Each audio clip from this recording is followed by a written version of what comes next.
जय माता रानी। दोस्तों, नीता विक्रम परिवार में आप सबका स्वागत है। दोस्तों, आज मैं आपको बताने वाली हूँ जीवित पुत्रिका व्रत के विषय में। वर्ष 2022 में जितिया जीवित पुत्रिका का व्रत कब रखना है, किन किन प्रकार के नियमों का आपको पालन करना है और पूजा पाठ कैसे करना है। जितनी भी स्त्रियाँ अपनी संतान की दीर्घ आयु की कामना करती हैं, वह सभी इस व्रत को रखती हैं। कई जगह इस व्रत को संतान प्राप्ति के लिए भी रखा जाता है। जितिया का व्रत करने से जीमुत वाहन भगवान प्रसन्न होते हैं और संतान के सभी प्रकार के कष्टों को हर के उन्हें दीर्घ आयु देते हैं। वर्ष 2022 में जितिया का व्रत कब करना है? दोस्तों, जिस प्रकार छठ का त्यौहार मनाया जाता है, उसी प्रकार जितिया का त्यौहार भी 3 दिन का त्यौहार होता है। पहले दिन नहाया खाया होता है, दूसरे दिन निर्जला उपवास रखते हैं और पूजा पाठ करते हैं, और तीसरे दिन व्रत का पारण करा जाता है। दोस्तों, सबसे पहले आपको तिथि अनुसार किस दिन क्या करना है ये बता देती हूँ।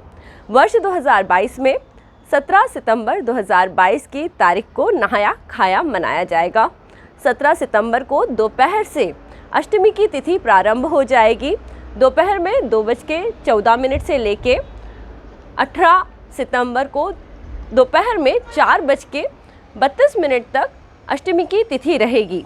तो आप सभी को निर्जला व्रत 18 सितंबर 2022 रविवार के दिन पे करना है, और इसके बाद जितिया व्रत का पारण करा जाता है, जो कि सोमवार के दिन पे होगा। 19 सितंबर 2022 सुबह 6:10 के बाद जितिया व्रत का पारण कर सकते हैं। जितिया व्रत बहुत ही कठिन होता है। स्त्रियां अपने जप तप और कठिन व्रत से भगवान को प्रसन्न करती हैं और अपनी संतान के लिए शुभकामनाएं प्राप्त करती हैं। तो दोस्तों, यदि आज आप मेरे चैनल पे पहली बार आए हैं, चैनल ज़रूर सब्सक्राइब करें, क्योंकि यहाँ पे हम व्रत पूजा पाठ से संबंधित सभी बातें करते हैं और मैं आपको बताती हूँ कि आपको किस प्रकार से पूजा पाठ करना है। दोस्तों, आप मुझसे नमस्ते कहने के लिए कमेंट सेक्शन में जय माता रानी ज़रूर लिखिए। माँ जगदम्बा आपकी हर मनोकामना अवश्य पूरी करेंगी। दोस्तों, जितिया के व्रत में साफ़ सफाई का बहुत अधिक ध्यान रखा जाता है।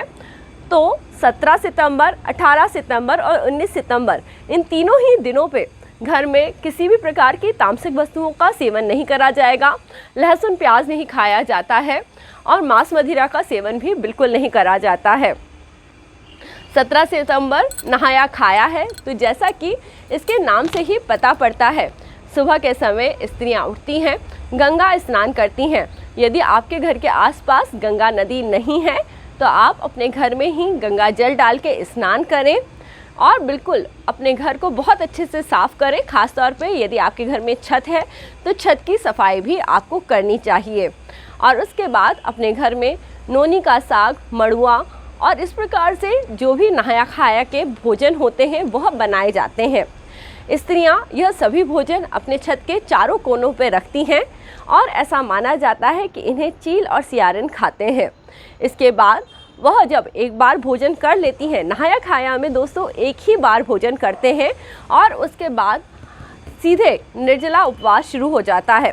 इस बार निर्जला उपवास की शुरुआत दोपहर में 2:15 से हो जाएगी, क्योंकि आप सबको पता है अष्टमी की तिथि इस बार जल्दी लग रही है, तो निर्जला व्रत भी जल्दी ही शुरू हो जाएगा।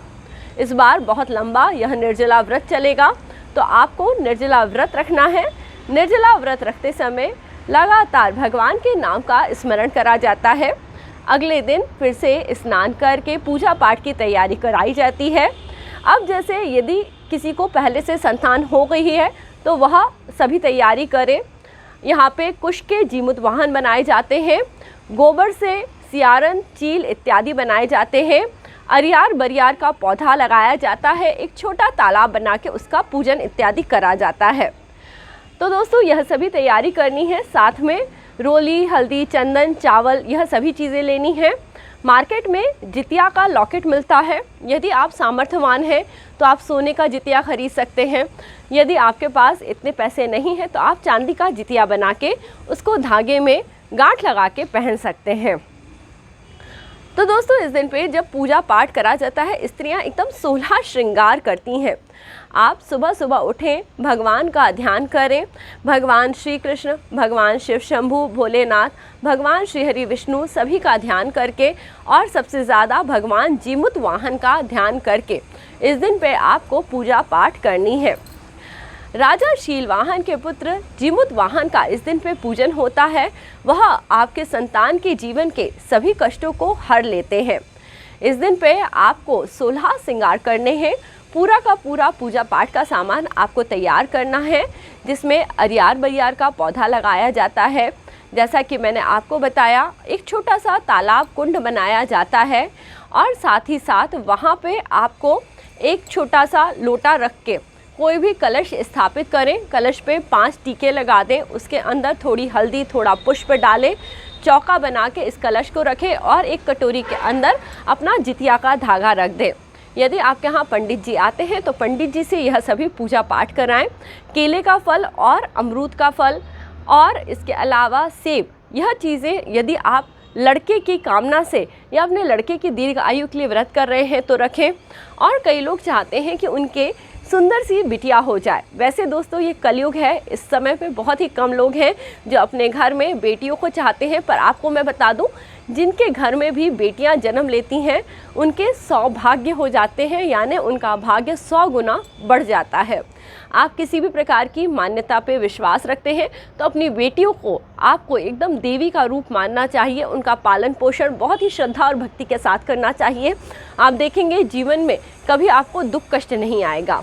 अपने पुत्र को भी अच्छी शिक्षा दीक्षा देनी चाहिए कि वह अपनी बहन का और समाज में सभी स्त्रियों का आदर सत्कार करे।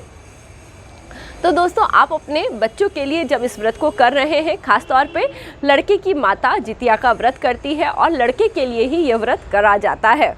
परंतु यदि आपकी लड़की है तो भी आप इस व्रत को कर सकते हैं। जिनकी लड़कियां हैं, यदि वो लड़की के लिए यह व्रत कर रही हैं तो नारंगी, मौसम्बी इस तरह के फल चढ़ा के आप भगवान का पूजन अर्चन कर सकते हैं। परंतु यदि आपके बेटा है तो आपको सेब, केला इस प्रकार के फल ज़रूर चढ़ाने चाहिए। अष्टमी की तिथि में आप बिल्कुल निर्जला रह के इस व्रत को करेंगे, क्योंकि यह व्रत निर्जला ही रखा जाता है। और इसके बाद जब शाम का समय होगा, प्रदोष काल का ही समय पूजा के लिए सर्वश्रेष्ठ होता है। घर के अंदर गोबर से एक चौका लीपा जाता है। यदि आपको गोबर न मिले तो आप अपने घर में गमले से थोड़ी मिट्टी लेके उससे चौका लीप सकते हैं। चौका लीपने के बाद उसके ऊपर आपको वहाँ पे चौक बनाना चाहिए। चौकोर चौक होता है जिसके अंदर हम पूजा पाठ करते हैं। एक आसन देके भगवान जीमूत वाहन की कुश की मूर्ति लगाई जाती है। गोबर से बने हुए चील और सियारन रखे जाते हैं। यदि आपको ये सब ना मिले तो केवल आप कुश के रूप में भगवान जीमूत वाहन को वहाँ स्थापित करें। फूल से थोड़ा थोड़ा जल छिड़क के सभी तरह से शुद्धि कर दें और उसके बाद आप सबसे पहले दीपक प्रज्वलित करें। देखिए, दीपक हमारी पूजा का साक्षी होता है। हम जो भी पूजा पाठ करते हैं उसका पुण्य फल हमें दीपक के सामने करने से ही प्राप्त होता है। दीपक को प्रज्वलित करें और उसके बाद भगवान का आह्वान करें, हे भगवान जीमूत वाहन, हे चील सियारन हमारी पूजा में आए और इस पूजा को सफल करें।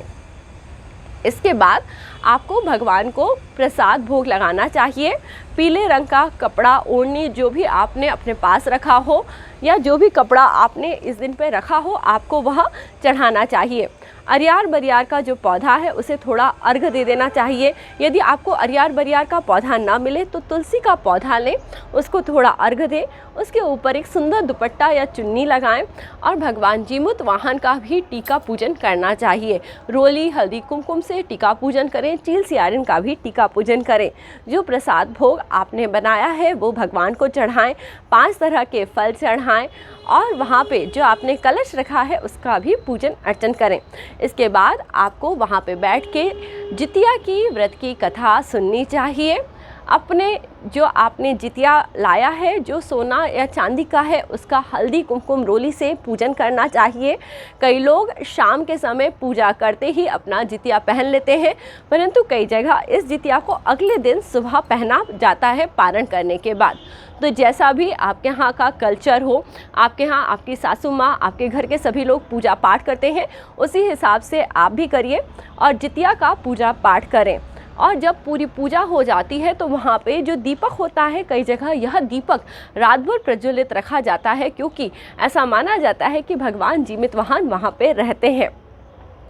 और सुबह के समय पारण करने से पहले सभी स्त्रियां फिर से आके भगवान जीवित वाहन के दर्शन करती हैं, पूजा पाठ करती हैं और उसके बाद वहाँ पे भगवान का प्रसाद लेकर ही अपने व्रत का पारणा करती हैं। तो आप भी इसी प्रकार पूजा पाठ करें। आपने जो भी सीधा इत्यादि निकाला हो, यदि आपके घर पे पंडित जी पूजन कराने आते हैं तो उन्हें दे दें। जो तुलसी जी पे डालने के लिए आपने गमछा लिया था, वह भी आप पंडित जी को बाद में दे सकते हैं।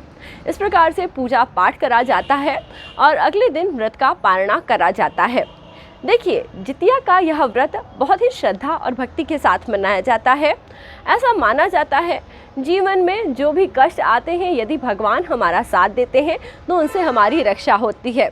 जितिया का यह त्यौहार आपकी संतान को दीर्घ आयु दे, आपके जीवन में सुख आए, खुशियाँ आए, ऐसी कामना के साथ दोस्तों आज का ये वीडियो आपके लिए बना रही हूँ।